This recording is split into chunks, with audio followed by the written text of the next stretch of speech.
अभी रिसेंटली एक मंशियात की बहुत बड़ी आपने कंसाइनमेंट पकड़ी बहुत, और वो अजीब तरह से था।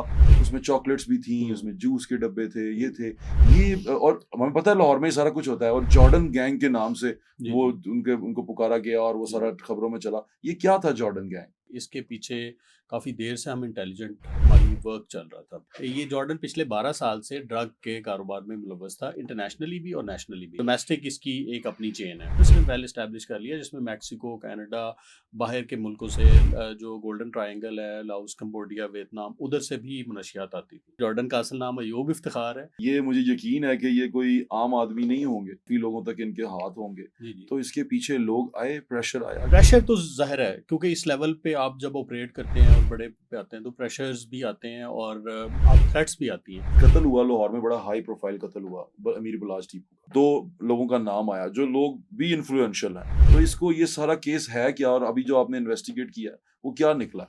बालाज टीपू जो है उस मर्डर केस, ये अनफॉर्चुनेटली एक ऑफ शूट है। ये एक टर्फ वॉरफेयर है जो कि बदमाशी की टर्फ है। अब जो बंदे ने मारा वो तो वहां पर मार दिया हाँ, गया। हाँ। आप इस तक पहुंचे कैसे? ये सारा नेट कैसे किया आपने सारा? जो जिसने मारा वो जो दूसरे साहब हैं, उनका वो गार्ड था, तीफी भट्ट साहब का गार्ड था। लोकल शूटर था जो वहाँ पे मारा गया।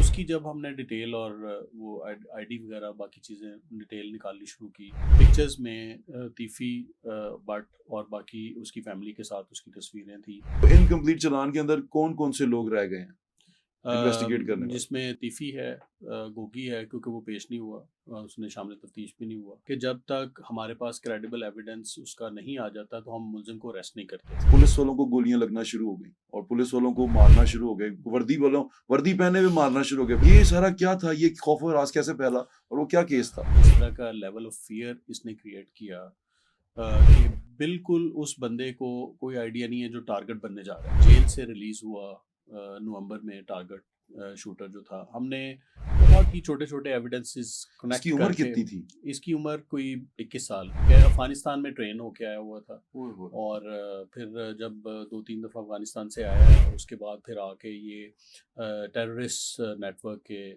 हाथ चढ़ा है। अस्सलाम वालेकुम, मेरा नाम है ज़ुहैब भट्ट और आप देख रहे हैं ये स्पेशल पॉडकास्ट। आज के जो हमारे गेस्ट हैं वो हैं डीआईजी इमरान केशवर साहब, जो ऑर्गेनाइज्ड क्राइम यूनिट लाहौर के हेड हैं और डीआईजी इन्वेस्टिगेशन लाहौर भी रह चुके हैं। अस्सलाम वालेकुम सर, वालेकुम सलाम। कैसे हैं आप? जी ठीक ठाक हैं? Thank you. मुझे बताएं कि पुलिस का काम बड़ा मुश्किल होता है और ऊपर से आप इन्वेस्टिगेशन के भी इंचार्ज रहे हैं और आप ऑर्गेनाइज्ड क्राइम यूनिट जो सीआईए कहा जाता था उसके भी हेड हैं। कितना ये डिफरेंट है बाकी जो सी पुलिसिंग है उससे?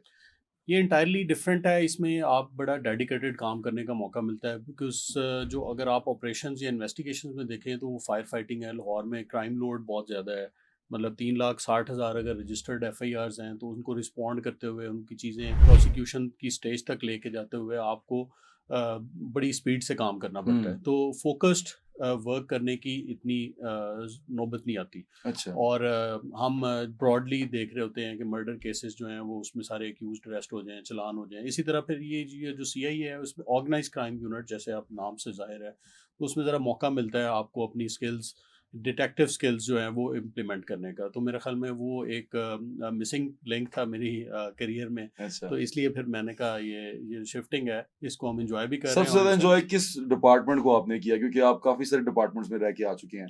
जी, मैं 4 डिस्ट्रिक्ट्स भी किए हैं हेड, और डीपीओ में भी डीपीओस भी। शिफ्ट कर चुके हैं हाँ जी। और आप पीआरओ भी रह चुके हैं?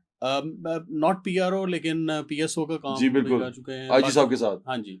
और बाकी स्टाफ पोस्टिंग मैं ऑलरेडी कर चुका हूँ। सेंट्रल पंजाब के डिस्ट्रिक्ट भी किए हैं, साउथ सबसे ज्यादा पंजाब का एंजॉय भी। क्या किया आपने?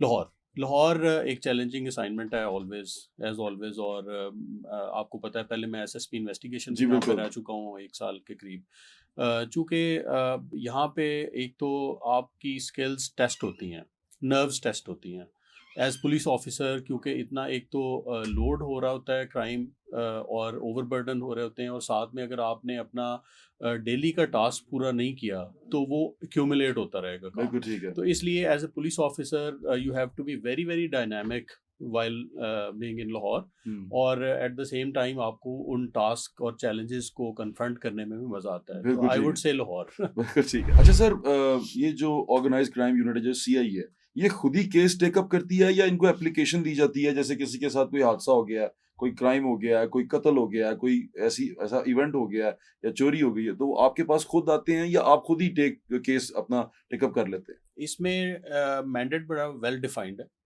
और वो रिसेंट लॉ भी उसका, वो गजट नोटिफिकेशन इसका हो चुका हुआ है। उसमें ब्लाइंड मर्डर, रॉबरी, रॉबरीज, इसी तरह dacoities, vehicle snatching, vehicle theft, motorcycle snatching, motorcycle theft, और सेंसेशनल केसेस कोई अगर, और any any case assigned by the seniors, कोई वो ट्रांसफ़र हो जाता है।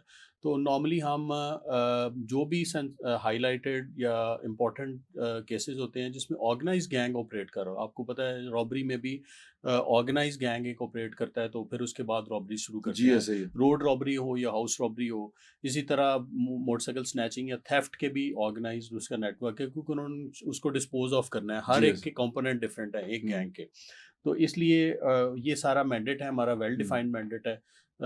हम खुद से भी केसेस देखते हैं जो हम समझते हैं कि इम्पोर्टेंट नेचर के हैं या उसमें ऑर्गेनाइज गैंग अच्छा। इन्वॉल्व है। देखो अब चलें ऑर्गेनाइज़ क्राइम की बात शुरू हो गई है। उस पे टॉपिक पे मैं आना चाहूँगा।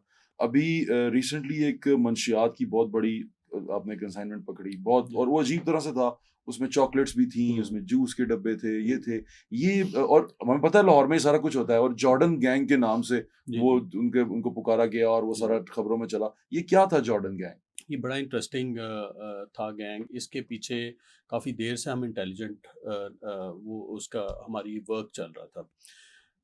ये जॉर्डन जो है पिछले 12 साल से ड्रग्स और नार्को जॉर्डन के, किसी बंदे का नाम है? जॉर्डन एक बंदे का नाम है, और अच्छा। जॉर्डन उसका असल नाम भी मैं आपको बताता हूँ कि हाँ, असल अच्छा। नाम उसका क्या है। ये जॉर्डन पिछले 12 साल से ड्रग के कारोबार में मुलव्वस था, इंटरनेशनली भी और नेशनली भी। ठीक है। इंटरनेशनली भी ये लेके आता था, स्मगल करता था, ड्रग्स वहाँ से लेके आता था, और डोमेस्टिक इसकी एक अपनी चेन है। ठीक है। 12 साल से ना किसी ने जॉर्डन को देखा हुआ था और ना कोई जॉर्डन से मिला हुआ था। ठीक है। ये ज़रूर था कि ये माल जॉर्डन का है। कोई भी अगर नार्को का आगे पेडलर है तो उसको पता होता था कि ये माल जॉर्डन का है, और अगर जॉर्डन का है तो एक नंबर माल होगा, ये बड़ा क्वालिटी का होगा, अच्छा। नार्को बड़ी अच्छी क्वालिटी की होगी, अच्छा, ये सारी चीज़ें ठीक है। मशहूर थी। अच्छा। तो we were after Jordan actually. और जब भी हम किसी पेडलर को पकड़ते थे, लाइक लेट्स से एक राइडर जो है वो डिलीवर करने गया हुआ है हाँ, वहाँ पे नार्को, हाँ। और हमने उस राइडर को पकड़ लिया, तो राइडर हैज़ नो आइडिया कि पीछे जहाँ से वो डीएचएल के या कोई भी कोरियर सर्विसेज हाँ, लगा हाँ। लें, वहाँ पे वो उसके ज़रिए एक कोरियर डिलीवर हुआ है, उस कोरियर के अंदर नार्को है, स्मॉल क्वांटिटी आपने किसी बायर ने मंगवाई, जी, ठीक है। उसके पास डिलीवर होगी, हमने उस राइडर को अरेस्ट कर लिया। राइडर के पीछे जब वो आएगा कि किसने भिजवाई थी, तो वो सब फेक होगा, यानी उसका आईडी कार्ड भी फेक होगा, उसका आगे फिर वो कंसाइनमेंट, उसकी फ़ोन नंबर, हर चीज़ फेक सब होगी। फेक, तो आपकी लाइन ऑफ इन्वेस्टिगेशन वहाँ पे डेड हो जाती है ठीक है, कि पीछे भेजने वाला कौन है। तो वो सारी इस तरह से ये एक बड़ा फ़ोनी शैडोई किस्म का काम कर रहा था, ठीक है। और 12 साल से? 12 साल से कर रहा था, और इसने वेल एस्टैब्लिश कर लिया, जिसमें मैक्सिको, कनाडा, बाहर के मुल्कों से जो गोल्डन ट्रायंगल है, लाओस, कंबोडिया, वियतनाम, उधर से भी मनशियात आती थी। आपने तो जॉर्डन देख लिया? जी, जी, अब जॉर्डन देख भी लिया। जॉर्डन का असल नाम अयूब इफ्तिखार है। अय्यूब हाँ इफ्तिखार जी, और और जॉर्डन के नाम से मशहूर थे वो। जॉर्डन के नाम से। और लास्ट टाइम वेरी इंटरेस्टिंगली जब वो जॉर्डन ने फ्लाई किया मुल्क से बाहर, तो हाँ, डिफरेंट रूप उसके आते थे सामने हमारे। यार तो बड़ा अ, फ़िल्मी है ये तो। हाँ जी, तो लास्ट टाइम जब उसने फ्लाई किया है तो उसकी शर्ट के ऊपर जॉर्डन लिखा हुआ था एयरपोर्ट पे। तो जो उसकी लास्ट पिक्चर है आफ्टर द हमारे इसमें केस में वो वाह, सामने वाह, आई। वाह! तो एक किस्म का it was a challenge, he was throwing a challenge to the state कि I am Jordan, if you can catch me. तो वो वाह! यानी इस तरह का वो करैक्टर उसका था। कैरेक्टर था। अल्हम्दुलिल्लाह सीआईए हमारी जो ऑर्गेनाइज्ड क्राइम यूनिट है, उसकी टीम ने बड़ा अच्छा हमारा काम किया। उसमें हमने छोटी-छोटी एविडेंस बिट्स एंड पीसेस में जो लिए, उसको हमने इकट्ठा किया। ये तो बड़ा नर्व रैक्टिंग होगा ना, मतलब इसमें तो आपको बड़ा बर्दाश्त करना पड़ा होगा। जी, एग्ज़ैक्टली। इसमें देखें, हमारे कई दफ़ा ऐसे होता है, बंदा फ़ील करता है एज़ एन इन्वेस्टिगेटर कि आप एक चीज़ को लेके चलते हैं, अचानक वो ब्लाइंड हो जाती है। हुँ, और जब वो ब्लाइंड हो जाती है तो हम मायूस हो जाते हैं कि यार ये तो अब आगे बात कैसे चलेगी? हुँ। हम कैसे तह तक पहुँचेंगे?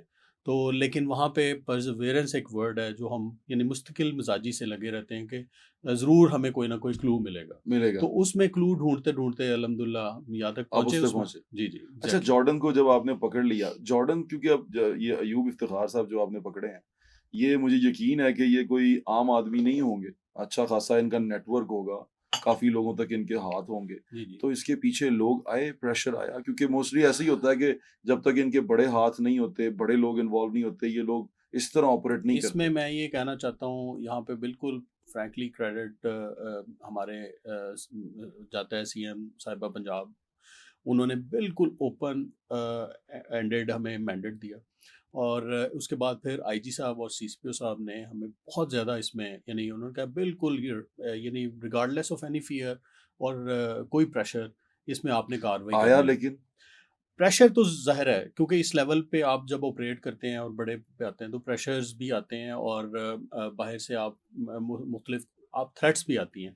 मतलब ये सारी चीज़ें मिक्स थी। कुछ शेयर करना चाहेंगे हम हमसे, क्योंकि प्रेशर के देखिए बारे में जानना चाहता हूँ, किस तरह के लोग ऐसे प्रेशराइज करते हैं, कौन लोग होते हैं जो प्रेशराइज कर रहे होते हैं, अ, क्या वो देखें फोर्स इसमें से होते हैं? नहीं फोर्स से ऐसी कोई बात नहीं। हम देखते हैं कि कोलैब ये जब इस लेवल पे हम ऑपरेशन करते हैं ना, उसमें कोई भी बंदा फ्रंट पे आके हमें प्रेशराइज़ नहीं करता। हम्म हमें इनडायरेक्टली चीज़ें हमारी फैमिली तक पहुँच रही होती हैं और आ रही होती हम्म हैं और हमारे तक भी डायरेक्टली आ रही होती हैं और थ्रेट्स भी आ रही होती हैं। Mix of threats and inducements समझ लें आप। जी ठीक है। वो हमारे पास चीज़ें पल्स आ रही होती है, तो उसको हम देख रहे होते हैं कि एनालाइज़ कर रहे होते हैं कि कैसे हम आगे चलेंगे। आप देखें ना 3 घर जो फ़ेज़ 6 के अंदर जिनमें ये ऑपरेट कर रहा है, फिर उसके अलावा और 3 घर का पता चला है जो इसके अपने फेज यानी 6 कि के अंदर 3 घर हैं जहाँ से हाँ ये जी। ऑपरेट करता है। और मतलब बड़ी-बड़ी गाड़ियाँ जैसे ज़ेड-एक्स लैंड क्रूज़र्स हैं, आपके फॉर्च्यूनर्स और सारी बड़ी-बड़ी गाड़ियों ये में आपने इसको पकड़ा कैसे, वो कहानी बताएं जरा। 9 गनमैन देखें।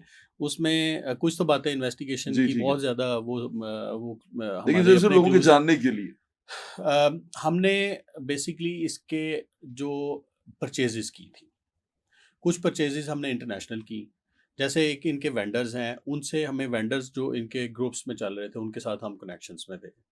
अब उनके ज़रिए हमने 12 लाख खर्चा और उसकी एक इंटरनेशनल परचेज़ की इनके थ्रू। वो सक्सेसफुल परचेज़ होगी। उसके बाद फिर कॉन्फिडेंस आ गया। फिर उसके बाद 8 लाख की एक और परचेज़ की, वो भी ठीक सक्सेसफुल है। हुई। उसके बाद we were able to infiltrate into the network. हम्म उसके बाद हमें कुछ नेटवर्क में सस्पिशियस अकाउंट नंबर्स मिले, ठीक है। जिनमें ये ट्रांज़ैक्शंस होती थी और ठीक है। छोटी ट्रांज़ैक्शन से फिर बाद में ये हुंडी भी और बाकी चीज़ें ठीक भी है। यूज़ करते थे। वो ट्रांज़ैक्शंस को हमने इंटरकनेक्ट किया। ठीक है। जब इंटरकनेक्ट करते-करते हम एक फैमिली तक पहुँचे कि ये सस्पिशियस फैमिली है और ये 3 घर सस्पिशियस हैं और उनमें उनमें हमें ये था कि one of these houses is of Jordan. अच्छा। तो एक घर ज़रूर जॉर्डन का है। ठीक है। तो अब हम ये रिस्क नहीं लेना चाहते थे कि शरीफ फैमिलीज़ भी हो सकती हैं और हमने उनकी फिर रैकी और सारी सारी चीज़ें लगाई। तो उसमें हम गलत रेड नहीं करना चाहते थे, क्योंकि अगर एक घर पे गलत रेड हो गया तो he will be alert and gone. तो वो फिर हमने उसको बड़ा क्लोज़ करके कोऑर्डिनेटेड ऑपरेशंस किया सारी जगहों पे, तो वो तीनों के तीनों घर ही जॉर्डन के निकल आए। तीनों उसके थे? हाँ जी, तो तो ये जिन पे हमें शक औरतें थी, ये थे, ये कौन लोग थे? ये इसकी एक मदर है जॉर्डन की जो खुद भी नार्को का काम करती है ओए होए! और वो पिस्टल भी उनके लगा के रखती पोजेशन हैं। लगा के रखती हैं और बल्कि उन्होंने कहा कि आप बच गए हैं शायद हमसे, वरना तो आपको मतलब छोड़ना नहीं था, शुक्र करें आपकी जान बच गई। किसको कहा ये? जब हमने रेड किया अच्छा, तो हमारी टीम से यानी इस तरह से मुखातब हुई, वो उसकी खातून? जो खातून उसकी माँ थी जॉर्डन की। उन्होंने कहा बच गए हो तुम। तो हाँ कि आप बच गए हैं वरना फिर ये 9 गनमैन उसके घर में और 9 गनमैन। हाँ with armed with SMGs and all these things. अच्छा, तो उसके बाद फिर हमारी टीम ने बड़ी बहादुरी से ये सारा वो रेड किया। फायर तो नहीं हुआ? नहीं अल्हम्दुलिल्लाह, क्योंकि हमारे साथ अपने अपने कमांडोज भी थे, तो ठीक है। वो सारे बड़े तगड़े थे। ठीक है। तो उनमें इंशाल्लाह ताला वो तो ऐसे फिर ही जब नहीं आपने हुए। ऑपरेशन किया तो ये अंदर मौजूद था? ये इसका भाई जो है वो उज़ैर है, एक एक और इसका भाई है, वो भी एक यानी वालदा एक है, वालिद डिफरेंट हैं, तो वो भी वो वालिद इनमें जो इसके स्टेप फादर होंगे। हाँ, स्टेप फादर। अच्छा। तो वो थे और फिर नाको का एक ह्यूज एक कमरा ऐसा था जिसमें उन्होंने कोई लाइक पिछले 3 साल से उसका एसी बंद नहीं किया था। तो उसके अंदर अच्छा, उसके अंदर सारी नार्कोज़ रखी हुई थी और और ये फिर सारी डिफेंस फेज 6 में मौजूद था? फेज़ 6 में मौजूद था। यानी जहाँ वो डंप भी करते थे, जी, रखते भी थे, एग्ज़ैक्टली और ये कितने अरसे से कर रहे थे ये कोई पता नहीं है? 12 इयर्स। 12 इयर्स से। और वो किसी को पता नहीं चल सका. Not at the same place for 12 years, but They were doing यहाँ पे it. हाँ they were doing it already into this business since 12 years. लेकिन इस घर में कोई पिछले 3 साल से बड़ा वो comfortable यहाँ वो था। कंफर्टेबल. अच्छा, तो लड़कियां कौन थी, वो खवातीन एक कौन? बहन है इसकी, अच्छा. She is also into narco. एक हम्म. इसकी बहन दुबई में है, वो फ्यूजिटिव है, भागी हुई है यूसुफ, वो भी नार्को में। वो भी इसी में है, तो उसकी पकड़ने के लिए आपने वो हम मूव कर रहे हैं इसमें, इंटरपोल में जा रहे हैं उसको लेने उसको के लिए। पकड़ने के लिए. अब आपके पास तो प्रॉपर प्रूफ आ गए हैं. आपने बंदा जो था, इसका नाम क्या था, अयूब अयूब, अयूब इफ्तिखार. जी अयूब, अयूब इफ्तिखार, इसको आपने पकड़ लिया है. जॉर्डन, मिस्टर जी जॉर्डन पकड़े जा चुके हुए हैं जी जी। और आप उनके खिलाफ अब ये सारा कुछ कर रहे हैं. ये प्रोडक्ट कैसी होती थी? मैं देख रहा था उसमें चॉकलेट्स थी, उसमें ये कैसे पैकिंग करते थे, ये क्या होता ये था? असल में और ये मुझे ऐसा बड़ी लगता है कि इनका शिकार, क्योंकि अगर ये जॉर्डन साहब जो भी कर रहे थे वो नौजवान नस्ल होगी और यूनिवर्सिटीज होंगी, ऐसा ही था. जी जी, इनका मेन टारगेट जो है यूनिवर्सिटीज कॉलेजेस के स्टूडेंट्स और हाई प्रोफाइल जो हाई एंड किस्म की पार्टीज होती हैं उसमें ये एलीट सेल करता क्लास. था, लीड क्लास में। और उसके अलावा इसका दोनों थे, इसके बायर्स एलीट क्लास भी थी जो मेजॉरिटी में थी, और इसके बायर्स ऑर्डिनरी क्लास भी थी जिसमें चर्स वगैरह और जो सस्ता नशा है वो भी प्रोवाइड करता था। सस्ता. तो हाँ, तो अच्छा. वो दोनों जो थे वो ये उसमें काम इसकी करता था। इसकी प्रोडक्ट्स थी, ये आइस देता था. नहीं, इसकी प्रोडक्ट्स बहुत ज़्यादा है। इसकी प्रोडक्ट्स जो थी, एक तो कोक भी है, कोक करता. कैनबस है, मैरिजुआना है, मशरूम है, वीड्स. वीड है, और इस वीड अलहदा है, मशरूम अलहदा है, और वो भी एक ग्राफ्ट किस्म की मशरूम है, बड़ी इम्पोर्टेड, बड़ी अच्छी किस्म की, वो भी ओहो. है। फिर डिफरेंट किस्म के वेप्स हैं जिसमें वो जो कैनबस एक्सट्रैक्ट है वो यूज़ करते हैं। फिर नेक्टर कलेक्टर सेट्स हैं, फिर चॉकलेट्स हैं, फिर जेलीज़ हैं, फिर जो आपके जिसमें डिक्लोफेनिक सोडियम और पैनाडोल मिक्स करते हैं, और टीयर गैस 2% मिक्स करते हैं। Tear gas. हाँ, in order to boost your metabolism and all these things, और फोकस, वो यूफोरिया क्रिएट करने वाली मेडिसिन हैं जिसमें like high heavy handed euphoria create करते हैं फॉर द टाइम बीइंग। और ये यहाँ यूनिवर्सिटीज में और बच्चों में बांट रहा है ये बंदा. हाँ बिल्कुल, ये मतलब काफ़ी देर से आपके सामने वो और बांट, ये मौत का कारोबार ये चल रहा है, ये बच्चे खराब कर रहा है. बच्चों की हम लिस्ट डिलिबरेटली उनके नाम हम शेयर नहीं कुछ कर मिला सकते। आपको इस तरह? नहीं, वो सारी चीज़ें हैं, लेकिन वो चूंकि बच्चे हमारे मुस्तकबिल हैं तो हम चाहते हैं कि वो पेरेंट्स भी अलर्ट हों और नहीं, आपको रिहैबिलिटेट कुछ हों। आपको वो इनके इसके कस्टमर्स तो मिले होंगे जी ना, जी वो जी, सारा एग्जैक्टली। रिकॉर्ड मिला. तो क्या आप उन बच्चों के जो हैं उनके पेरेंट्स तक ये हम इन्फॉर्मेशन उनको मैसेज दे रहे हैं। दे रहे हैं सबको? जी, तो कैसे रिस्पॉन्ड कर रहे हैं वो? कुछ तो बिल्कुल ही सरप्राइज्ड हैं, तो उनको पता ही नहीं था, और कुछ जो हैं वो ज़ाहिर है फिर अब क्या कर सकते हैं, अगर ये है तो उनको रिहैबिलिटेट करना पड़ेगा, उनकी ट्रीटमेंट करनी पड़ेगी, ये सारी चीज़ें। तो we are into constant communication with them. अच्छा भाई, ये जॉर्डन जिनसा था, ये जॉर्डन साहब, मुझे यकीन है कि ये बहुत बड़ी पार्टीज भी करते होंगे, सारा कुछ ये इनका सारा कुछ चल रहा होगा. तो जब आपने ये नेटवर्क पकड़ लिया तो जिनका ये नशा बंद हो गया होगा वो भी तो बड़े परेशान होंगे आपसे, देखें, जिनका हम सप्लाई बंद होगी. हमारा एक ही एंड है और वो हमने एलिमिनेट करना है इंशाल्लाह ताला। ये एक बड़ा ही डिज़ास्टर है हमारी फ्यूचर नेशन के लिए। टीन एज जो बच्चे हैं उनको बिल्कुल कोई आइडिया नहीं है, वो अपने क्लास कॉन्शियसनेस में जो आजकल अनफॉर्चुनेटली एलीट कंपटीशन वो क्रिएट हो गया हुआ है, उसमें ये बच्चे कंज्यूम करते हैं नशा। लेट से एक अमोनिया गैस के साथ कोकेन वो मिक्स करके तो उसको स्निफ करते हैं, तो वो बड़ा प्राउडली कहते हैं कि ये जो मैंने स्निफ किया है 10,000 का है।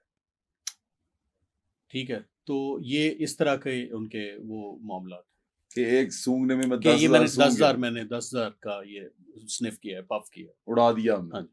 भाई बड़ा खतरनाक है. मैं तो इसको देख देख के ना, जब वो चीजें आप प्रेजेंट कर रहे थे, वो जब सारी ड्रग्स सामने पड़ी हुई थी, भी मरियम उसको देख रही थी, तो मुझे बड़ा ये हो रहा था कि ये अभी तो हमने पकड़ लिया, लेकिन इससे पहले पता नहीं कितनों को ये खराब कर चुका है, कितनों की जिंदगी बर्बाद कर चुका है. जी जी, चलें, अब ये केस जो उनसे आया, इंशाल्लाह ये इन्वेस्टिगेशन केस चला भी, गया. और हम थ्रू दिस फोरम इंशाल्लाह ताला I am giving a stern message to all जो भी नार्को के बिजनेस में हैं, we will not spare you इंशाल्लाह. अब एक कत्ल हुआ लाहौर में, बड़ा हाई प्रोफाइल कत्ल हुआ, अमीर बुलाज टीपू, और उसकी फैमिली भी जो सी है, वो उसके फादर, उसके ग्रैंडफादर, वो सेम इसी तरह कत्ल हुए. उसकी बैकग्राउंड वो सारी चीजें छोड़ के एक कत्ल हुआ, और उस कत्ल के अंदर दो लोगों का नाम आया जो लोग भी इन्फ्लुएंशियल हैं और वो दोनों जो उनसे हैं वो सोसाइटी में अच्छा अपना से रखते हैं। जब पिछले हुकूमत थी तो उन्होंने बुलाया भी, खान साहब के साथ भी वो बड़ा इन रहे, अभी जो लोग हुकूमत में हैं उनके साथ भी उनके अच्छे ताल्लुकात हैं। तो इसको ये सारा केस है क्या, और अभी जो आपने इन्वेस्टिगेट किया है वो क्या निकला? बालाज टीपू जो है उस मर्डर केस, ये अनफॉर्चुनेटली एक ऑफ शूट है प्रीवियस एनमिटी का, जी ठीक है। जो कि इनके दादा से स्टार्ट हुई हम्म। और फिर उसके बाद टीपू मर्डर केस हुआ, उसके बाद फिर ये बालाज हुआ। ये एक टर्फ वॉरफेयर है जो कि बदमाशी की टर्फ है, जी ठीक है। ठीक है, जिसमें जो एरियाज इन्होंने किए, जैसे शालमी हैं, बाकी हम्म। एरियाज हैं, तो उनको ये तकसीम कर लेते हैं कि ये हमारा एरिया है, तो इसमें से जो भी कलेक्शंस आएंगी वो हमारी होंगी, ठीक है। ठीक है। तो ये एक यानी इनकी टर्फ में कोई एंट्री करता है तो उसको ये आपस में एक दूसरे को बर्दाश्त नहीं करते। ठीक है। तो वो दोनों साइडों से ये चलती रही बात, आहिस्ता आहिस्ता से वो अपने सदूर मुंतखब कराते थे, ये अपने कराते थे, फिर आगे उनको यूज़ करते थे। तो लिहाजा ये कन्वर्ट हुई from tough war into bloody war. हम्म। और फिर आखिर में ये इंसिडेंट हुआ। पुलिस ने इसको बड़ा सक्सेसफुली ऑर्गेनाइज क्राइम इसके यूनिट बारे ने में इसको ट्रेस किया। थोड़ा सा डिटेल में जानना चाहता हूँ। अब जो बंदे ने मारा वो तो वहां पर मार दिया हाँ गया, हाँ, उसको उसके जो गार्ड्स थे उन्होंने मार हम्म, दिया। आप इस तक पहुंचे कैसे, ये सारा नेट कैसे किया आपने सारा? क्योंकि उसके अंदर अभी जो सुनने में आ रहा है, जो अभी इनिशियल जो चीजें लोगों से पता चल रही हैं, वो पता चल रही हैं कि वहां पर वो जो जिसने मारा वो जो दूसरे साहब हैं उनका वो गार्ड था, तीफी भट्ट साहब का गार्ड था। फिर उन्होंने बताया कि वो उसकी गनमैन रह चुका है। फिर वहां पर उनका कोई भतीजा था, वो भी मौजूद था। फिर गाड़ियां वहां से दो चार निकली, फिर और जो लोकेलिटी में लोग थे जो वो। जो लोकल शूटर था, जो वहाँ पे मारा गया, उसकी जब हमने डिटेल और वो आईडी वगैरह बाकी चीज़ें डिटेल निकालनी शुरू की, तो वो शेखुपुरा का रिहायशी था। वहाँ से हमने सारी चीज़ें उसकी घर से सर्च की, तो वहाँ से हमें कुछ पिक्चर्स वगैरह मिली। पिक्चर्स में तीफ़ी भट्ट और बाकी उसकी फैमिली के साथ उसकी तस्वीरें थी, जिसमें फिर हमने मज़ीद प्रोब किया तो पता चला कि ये उनका मालशिया भी रहा है, उनका गनमैन भी रहा है। उसकी बीवी ने वो तो मेरे ख्याल से तस्वीरें शस्वीरें आपको दी सारा, जी, उसके एग्जैक्टली। घर वालों ने, हाँ, उन्होंने बता दिया इस तरह। हाँ जी। तो ये उसके बाद फिर आगे उसके साथ जो बाकी हमने सीसीटीवी कैमरास वगैरह की फुटेजेस देखी, तो उसको बैक ट्रैक किया गाड़ी को कि कौन सी गाड़ी पे बैठ के आए थे, तो उस गाड़ी के अंदर एक दूसरा शूटर भी था ठीक है। और जो गाड़ी चला रहा था उसको भी हमने अरेस्ट करना था। वो गाड़ी को ट्रेस करते करते करते हम फिर बिलावल तक पहुंचे। बिलावल जो था वो अगेन तीफी की वाइफ का ख्वाजा रिलेटिव था। तारीफ गुलशन साहब जो थे हाँ उनका वो हाँ, वाइफ का वो गनमैन था। गनमैन था वो। उसके बाद फिर हम जो शूटर दूसरा है उसको भी हमने इसी तरह ट्रेस किया और हारून को फिर उसको भी हमने अरेस्ट किया। तो इस तरह से वो हमने नेटवर्क कंप्लीट किया। फिर पता कितने चला अरेस्ट कि किया आपने इसके अंदर? हमने 5 अरेस्ट किए। जी ठीक है। एक वो था जिसने, जैसे एहसन शाह है जो उसका दोस्त एहसन शाह था। के बारे में बात करते पहले जरा इसका बता दें कि आपने अरेस्ट जो किए वो शूटर भी अरेस्ट कर लिया, ड्राइवर भी अरेस्ट कर लिया, सारे लोग अरेस्ट कर लिया आपने, जी जी ये आपके पास आ गए। जी हाँ और इनसे आपको जो इन्वेस्टिगेशन जो आपने की, जो आपको पता चला, वो पता चला कि डोरी वहां पर जाती है, हाँ जी कि वहां तक ट्रेल किया है, हाँ जी तो यानी ख्वाजा तारीफ गुलशन तक ट्रेल किया है। जी जी। अच्छा, अब एहसन शाह का रोल कैसे पता चला आपको, और ये कैसे एक्सपोज हुआ? जब हमने अरेस्ट किया जियो फेंसिंग के बेस पे सुहेल को, और सुहेल जो था, सुहेल कौन है? सुहेल एक लिंक है बिटवीन एहसन शाह एंड तारीफ। हाँ, ठीक है। तो इनकी मुलाकात अरेंज करने वाला ये था।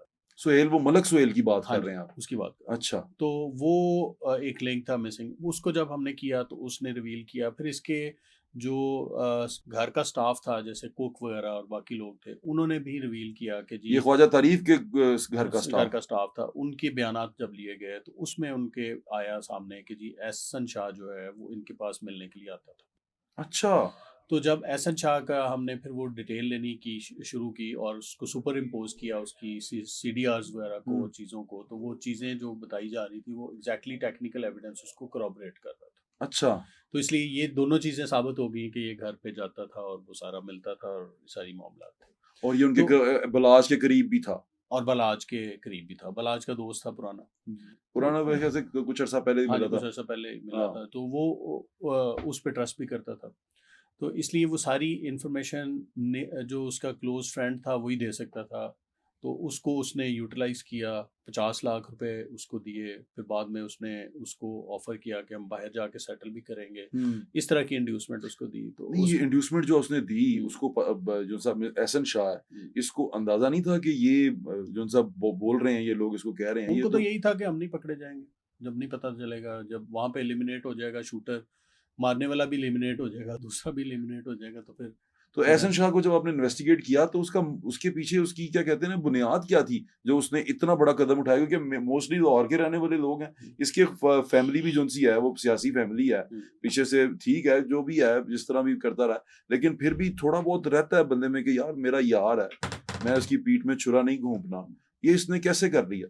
बस ये history is full of these things. पीर आपको जाफर पता है, पीर हाँ सादक हाँ, वाली, वो तो ये देखा जो तीर खा के कमीन गा की तरफ अपने ही अपने यारों से मुलाकात दोस्तों हो से गई। मुलाकात होगी, तो वो ये मतलब आपने इसको जब इन्वेस्टिगेट किया तो क्या बोला ये? अब आप इससे बात कर चुके हैं, आप इसको इन्वेस्टिगेट कर कन्फेस चुके हैं, करता है।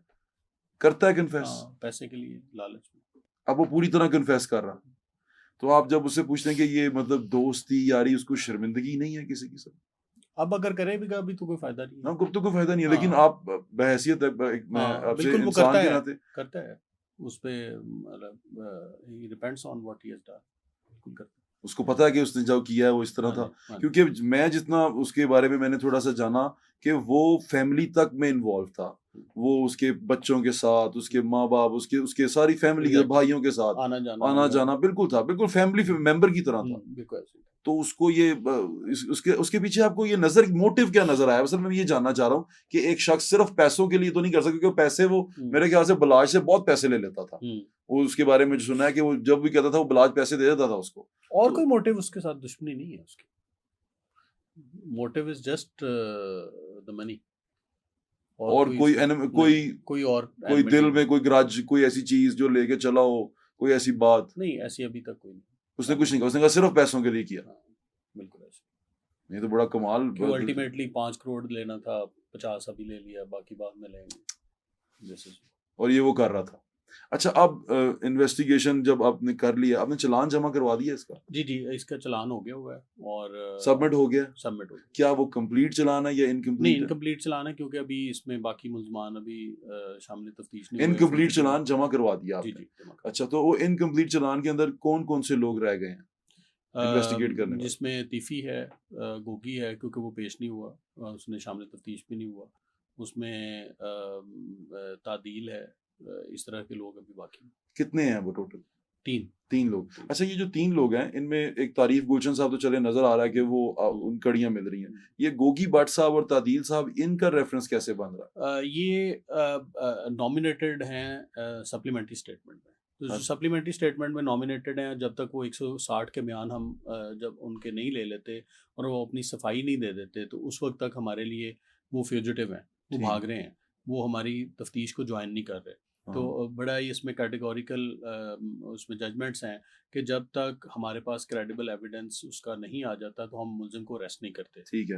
अब तो आपके पास क्रेडिबल एविडेंस है इन इनका दोनों? अभी ये चूंकि शामिल शामिल तफ्तीश नहीं हुए, तो इसलिए अभी इनके खिलाफ जो है वो इश्तिहारी की कार्रवाई होगी, और उसके बाद फिर इनको जब ये आएंगे, शामिल तफ्तीश होंगे, तो फिर अपने सफाई दे सकेंगे। जी ठीक है, अभी तो इश्तिहारी की कार्रवाई चल रही जी है जी, मेरा। एग्जैक्टली। अच्छा, ये जो तारीफ गुलशन साहब हैं, आप जिस जिस तरह आपकी इन्वेस्टिगेशन मैं देख रहा हूँ जो आप बता रहे हैं, उसके मुताबिक तो ये अभी तक आपको नजर आ रहा है कि ये बंदा जो सा है ये ठीक, इसको हम वो कर रहे हैं, टारगेट कर रहे हैं। ये बंदा अब आप कैसे पकड़ेंगे, क्योंकि ये बंदा आपकी पहुंच से तो निकल चुका हाँ, होगा? ये बाहर है, मुल्क से बाहर है। आप कुछ एक ऐसे मुल्क में है जहाँ पे हमारा, जिसके साथ हमारा एक्सट्रेडिशन एग्रीमेंट नहीं है, हम्म। लेकिन फिर भी हम MLA म्यूचुअल लीगल असिस्टेंस के तहत एक कार्रवाई कर सकते हैं। उसमें it depends on the host country कि वो हमें रिस्पॉन्ड किस तरह करते हैं। क्योंकि मेरी इंफॉर्मेशन के मुताबिक ये वहां पर उस पे विजिट वीजा पे हैं, तो इन्होंने वहां से निकलना तो है, निकलना तो है, बिल्कुल exactly। वहां से ये निकलेंगे, तो आप फिर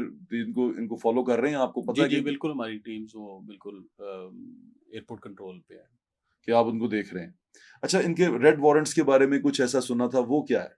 रेड वारंट के लिए इसका प्रोसेस कंप्लीट करके, परपेचुअल वारंट करके इसका इंटीरियर में भेजा जा चुका है, वहाँ से रेड वारंट अब जारी हो गया होगा या हो जाएगा चंद दिनों में, और फिर प्रोसेस मुकम्मल हो जाएगा। बिल्कुल ठीक है। और ये जो आप जायदाद कुर्की की बात कर रहे थे, बड़े इस पे वो प्रेस कॉन्फ्रेंस भी हुई, ये सारा कुछ हुआ, ये क्या प्रोसेस है और ये ये कैसे? प्रोसेस होता है 87 का पहले प्रोक्लेमेशन होती है और 88 की अटैचमेंट होती है सीआरपीसी तो में। आप ये मुकम्मल तो कर वो चुके हैं? अटैचमेंट का प्रोसेस कर दिया है हमने। अभी अटैचमेंट का ऑर्डर बाकायदा कोर्ट ने नहीं किए, लेकिन हमने अप्लाई कर दिया अटैचमेंट तो के। कितनी प्रॉपर्टी है इनकी जो आप करना चाहेंगे, कुर्की जो आप निकाल रहे हैं? कुर्की करेंगे ना? जी जी, उसकी अटैचमेंट होती है, उसका स्पुरदार मुकर्रर होता है एसी के पास। तो प्रॉपर्टीज जो है वो वो सिर्फ ख्वाजा तारीफ गुलशन की अभी मुझे होगी या? एग्जैक्टली याद नहीं है प्रॉपर्टीज की डिटेल, लेकिन लेकिन वो सिर्फ ख्वाजा तारीफ गुलशन की होगी या फैमिली की भी होगी या नहीं और नहीं, भी? जो सिर्फ जो पीओ है उसी की प्रॉपर्टी जो यानी कि जो तारीफ गुलशन साहब की होगी वही के होगी। अपने नाम पे जो होगी। सिर्फ ख्वाजा तारीफ गुलशन की होगी या दूसरे साहब जो उनसे हैं गोगी भाट साहब उनका भी होएगा? जो भी इश्तिहारी कोई कार्रवाई एब्सकाउंटर जो होती भी है, हुआ एब्सकॉन्डर जो भी होता है, उसकी आगे अटैचमेंट होती है।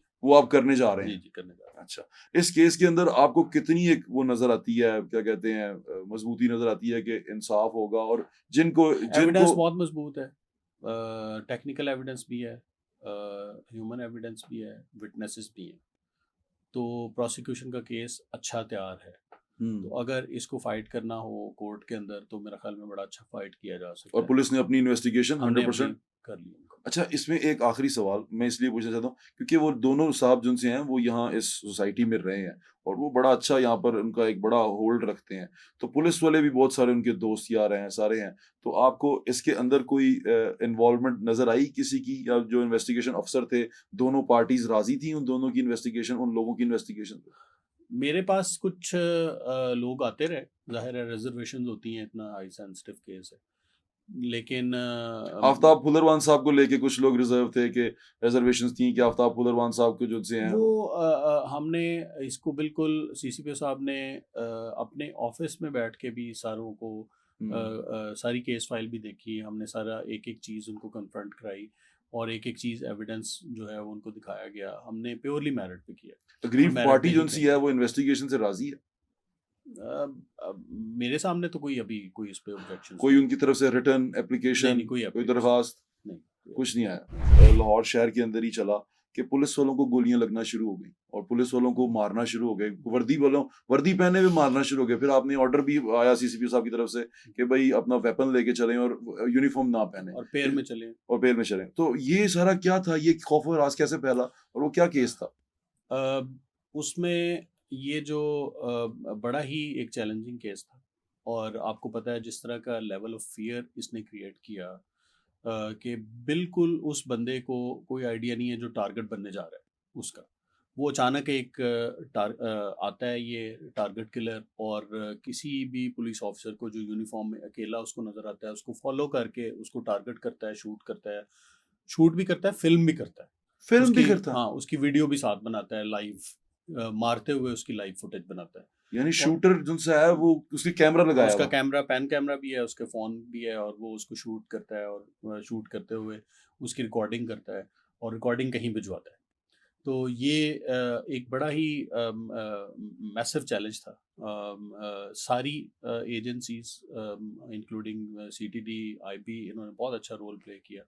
हमारे साथ एविडेंस कलेक्शन सारे हम मिल के कर रहे थे, जिसमें ऑर्गेनाइज क्राइम यूनिट भी, ऑपरेशंस, इन्वेस्टिगेशन, सारे विंग्स थे, क्योंकि एक मैसिव चैलेंज था। उसमें एक हम सारे मिल के एक पंच की तरह काम कर रहे जी थे। बिल्कुल।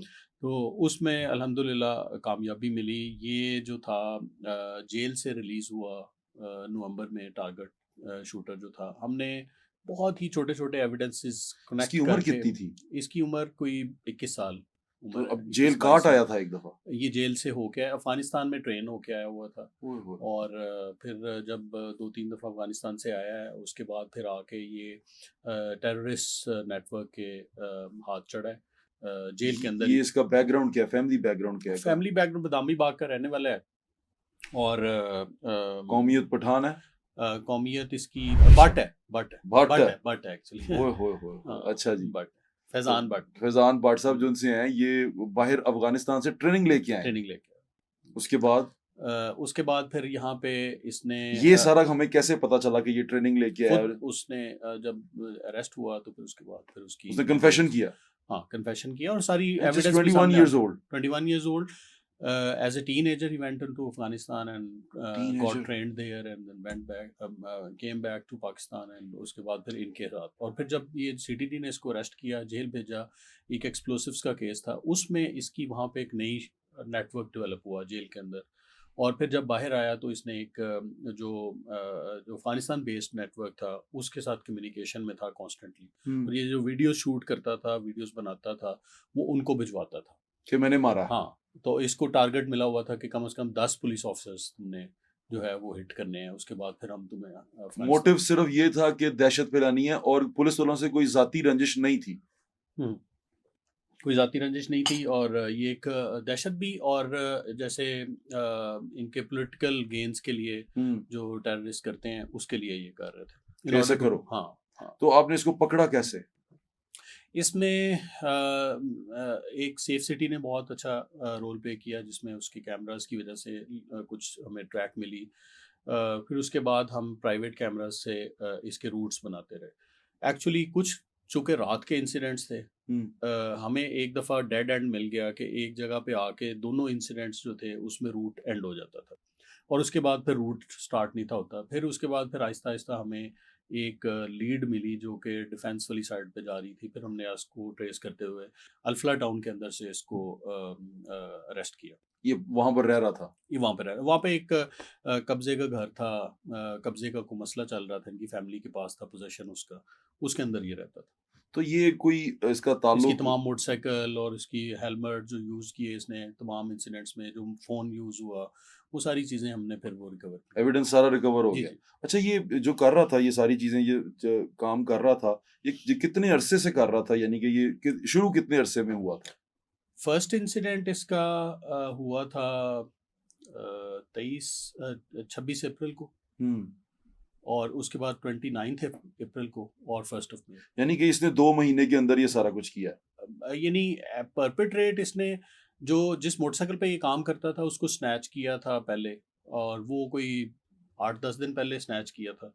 तो इसने जो एग्जीक्यूट करना शुरू किया, प्लानिंग वो 2 तो महीने पहले की में। थी। हाँ। तो वो प्लानिंग तकरीबन समझ लें 20 दिन के अंदर अंदर क्या उसने इसको कोई पैसे दे रहा था उस चीज के, या ये सिर्फ वो अभी दिखाने बाकी के लिए? इन्वेस्टिगेशन चूंकि सीटीडी कर रही है, हाँ, तो वो आगे फिर लीड्स उनकी क्योंकि होंगी। अब ये मेरे ख्याल से टेररिस्ट उनका है। केस है, तो टेररिज्म वो का फिर केस उधर हाँ, चला गया। तो अच्छा, वो चलें, उधर चला गया। ये तो ठीक हो गया। और ये जो है, ये बदामी बाग का था, इसकी और कोई रूट्स हैं कुछ आपने ढूंढी के इसके पीछे और कोई हमारे इलाके में? इनके कोलैबोरेटर्स जो है वो उनका कुछ पता चला हुआ है, और उस पर हम काम कर रहे हैं।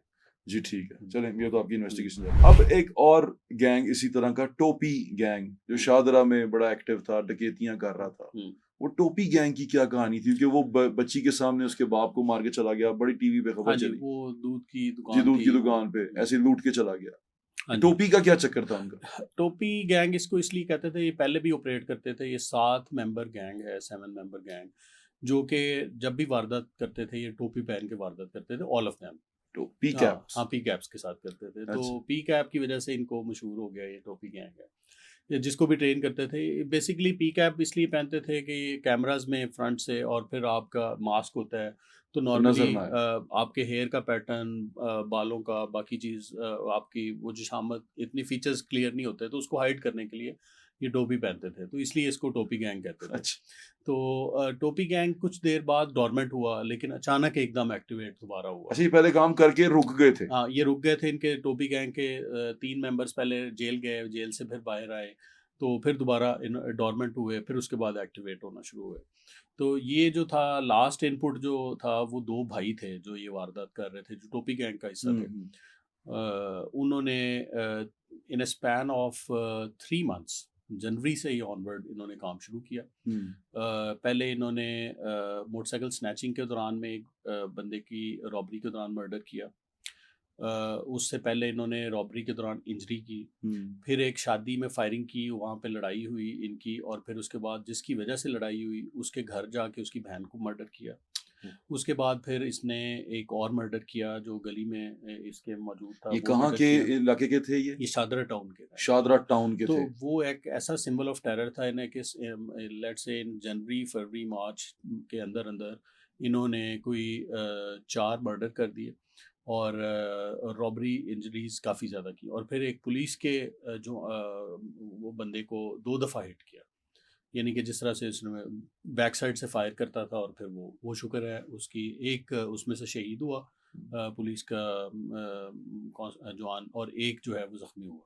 अच्छा, तो इस तरह से ये इनका फैमिली बैकग्राउंड क्या था? ये भाई थे, रिश्तेदार थे, ये गैंग ये कैसे था? सगे भाई थे दो, और इसके अलावा जो गैंग के जो कोलैबोरेटर्स दूसरे थे वो और भी हैं, जो इनके इलाके के भी हैं और इलाके से बाहर भी हैं। दोस्त थे। इलाके दोस्त के लोगों को पता था इनके बारे में? क्योंकि मैंने देखा है कि जब इनको पकड़ा गया तो पुलिस के ऊपर बड़ी गुलपाशी हुई, लोगों ने जी बड़े जी जी। फूल पत्तियां नहीं फेंकी। नहीं, इलाके के लोगों को ये आइडिया नहीं था कि ये दोनों भाई भाई कर रहे हैं काम।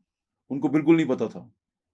यानी कि जिस तरह होता है ना, एक बदमाश गली में और बन देखें जाता है। बड़ा ही एक जुल्म था कि उस गले में 1700 रुपए थे, जिस गले को इन्होंने छीना, और उस वहाँ पे छीनने के बाद उसने फील किया कि वो बंदा नीचे आ रहा है, तो उसने फायर किया और एक बच्ची जिसकी अगले 15 दिन बाद शादी थी उसको शहीद कर दिया। उसके बाद फिर उसके बाप को फायर लगा, वो भी जख्मी हुआ, हॉस्पिटलाइज हुआ। मतलब indiscriminate firing and unprovoked firing. एक इंसिडेंट कर दिया, स्नैच कर दिया, 1700 रुपये आए हैं और फिर उससे फायरिंग करके मार दिया। मोटिवेशन क्या थी इनकी? आपने इनको पकड़ा है, इनको इन्वेस्टिगेट किया, क्या मोटिवेशन थी, क्यों करते थे?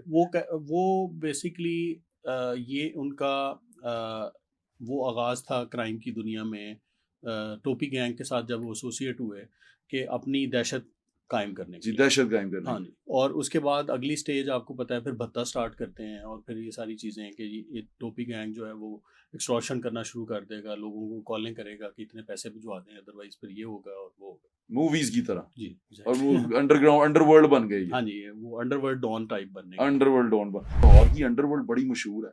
वीलॉग्स बनते हैं अब तो उसके ऊपर, सोशल मीडिया पे कोई अंडरवर्ल्ड पुराना एक्स अंडरवर्ल्ड डॉन जो उनसे है वो भी व्लॉग करते हैं, सारा कुछ होता है चीजों के ऊपर। तो ये अंडरवर्ल्ड है लाहौर की क्या? ओवर एग्जैजरेटेड है, क्योंकि जो अंडरवर्ल्ड शूटर्स थे या अंडरवर्ल्ड चला रहे थे वो अब प्राइमरीली दो हमारे टारगेट हैं जो बाहर हैं, मुल्क से बाहर हैं। अच्छा, वो तो ठीक है। केस वाले हैं ना हाँ, जो अभी, नहीं उसके अलावा जो मेन जो हम समझ लें कि जिनको हम टारगेट कर रहे हैं जो उनका नाम, डॉन है, जो जो अपने आप को डॉन कहते वो हैं या कौन जो है? उनके अभी अच्छा, रिवील नहीं कर सकते। ठीक है। तो वो उसके अलावा यहाँ पे कोई ऐसा ऑर्गन, और वो भी मैं कहूँगा कि वो टोटली क्रिपल्ड हैं, वो इस वक्त एक्टिव, वो अपनी कार्रवाइयाँ नहीं कर सकते। इनएक्टिव है। वो हम ऑफेंसिव पे हैं, we are after them, they are not after us. ठीक है। तो ये यहाँ तक है। तो बाकी जो है वो इनके शूटर्स और इनके हाँ। जो आगे ऑपरेटिव्स थे, वो ज़्यादातर जो है वो पुलिस के साथ जो इनकाउंटर्स हुए और पुलिस के साथ जो मुकाबले हुए उसमें उनकी एलिमिनेशन हो चुकी हुई है अच्छा, ज़्यादा। ये शूटर जो उनसा होता है, अब ये कहानी की हम साफ़ी हैं, हम लोगों से बात करते हैं, पता चलता है जी कि शादबाग वाली साइड पे, हुँ, मैं अभी एरिया स्पेसिफिक बात कर रहा हूँ, हुँ, कि वहाँ नौजवान बहुत ज़्यादा हैं, नौजवानों की तादाद बहुत ज़्यादा है, तो एक 1 टू 5 दिया जाता है, एक हुँ। 25,000 रुपए दिए जाते हैं और एक पिस्तौल दिया जाता है। और कहा जाता है छोटे-छोटे नौजवान, यानी कि 20 के अंदर-अंदर ही होते हैं वो, कि जाओ जाके उसको मारो, तो वो शूटर बन जाते हैं, इस तरह ऐसा है? वेरी पॉल्ट्री अमाउंट, ये भी आप दुरुस्त कह रहे हैं कि बड़ी थोड़ी अमाउंट पे के पीछे ये मर्डर करते रहे हैं और करते हैं, ऐसा है। और अनफॉर्चुनेट है कि एक बच्चा जो है वो वालिदैन के कंट्रोल में भी नहीं होता, उनको नहीं पता कि बाहर एक्टिविटीज़ क्या कर रहा है, तो वो क्रिमिनल्स के हाथों में चले जाता है, तो वो उसको मिसयूज़ करते हैं।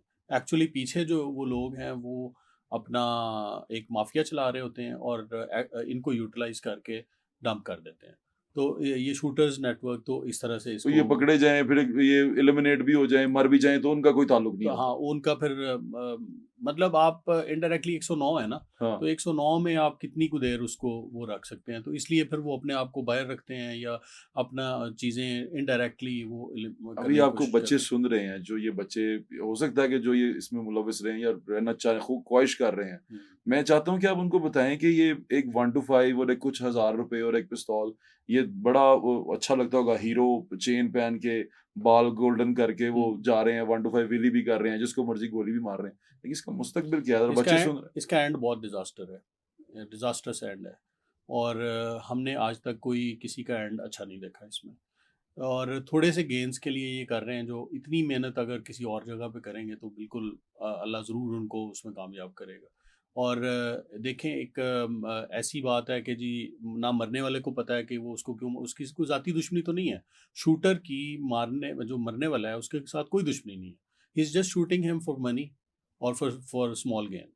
तो वो उसके साथ भी नहीं है, फिर भी मार रहा है। तो ये कितनी उसके लिए है, ये और क़यामत की निशानियों में से है।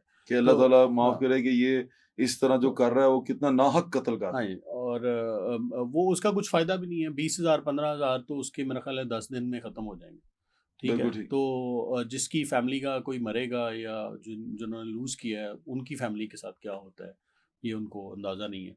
तो लिहाज़ा ये बच्चों को पता नहीं है और इसका बड़ा ही खौफ़नाक एंड होता है हमेशा। बिल्कुल ठीक कह रहे हैं। हुँ, अच्छा ये जो डॉन्स हैं, ये शूटर्स को इस वक़्त लाहौर में जो शूटर हैं, बिल्कुल हैं, लोगों को मार भी रहे हैं, सारा कुछ हो रहा है, बन भी रहे हैं, निकाल भी रहे हैं। इनको काउंटर करने के, इनको पकड़ने के लिए वो कहते हैं क्योंकि सीआईए जो सी है, ये एक ज़माने में बड़ी बदनाम ज़माना रही है। लोग ये कहते थे कि सीआईए के अपने जो डीएसपीज़ या एसपीज़ हैं, उनके अपने पास शूटर हैं। तो हाँ जी। शूटरों के साथ मिले होते हैं, डॉन्स इनके साथ राब्ते में होते हैं, हुँ। डॉन्स के साथ खाना खाते हैं। जो डॉन होते हैं, वो डॉन के साथ मिलते बैठते हैं, दुबई जाते हैं तो उनके मेहमान होते हैं, तो उसके बाद फिर ये इनको क्या पकड़ेंगे? नहीं, देखें पता क्या है, हमारी ऑर्गेनाइज़्ड क्राइम यूनिट का एक मॉडस ऑपरेंडी है कि हम इन्फिल्ट्रेट करते हैं। जैसे मैंने अभी अब जॉर्डन गैंग की जी, मिसाल दी वैसे थी ही कि ठीक है। हम आहिस्ता-आहिस्ता इन्फिल्ट्रेट करते हैं ताकि हमें इन्फॉर्मेशन आए। इन्फॉर्मेशन डायरेक्टली उसी सूरत में आती है, हुँ। किसी भी नेटवर्क को पकड़ने के लिए। To catch a thief you have to think like a thief. ठीक है? ठीक है। तो वो इसलिए बड़ा इम्पोर्टेंट है।